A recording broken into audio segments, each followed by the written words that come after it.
How to join Spotify Family Plan. Open up a preferred browser on your PC or your mobile application, or you can also do this process from your application itself. So right here, go ahead and search for Spotify Family Plan and give it a search. Tap on the first suggestion shown.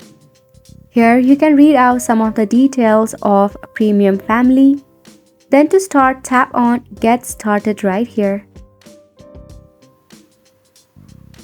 Then log into your Spotify using any of this medium.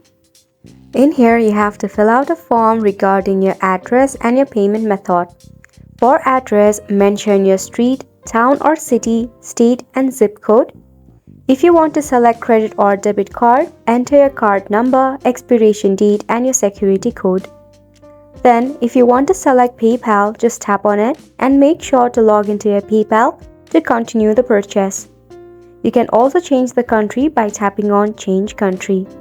Once you have filled out this form, you'll be able to purchase yourself Spotify Family Plan. To invite other members to the plan, you simply have to copy the link, or you can even share it through Messenger, WhatsApp or email. Just go ahead and send them this code and they can just tap on Accept Invite, and just like that your family members will be added to the plan itself. And that's pretty much it for the video as well. Thank you so much for tuning in.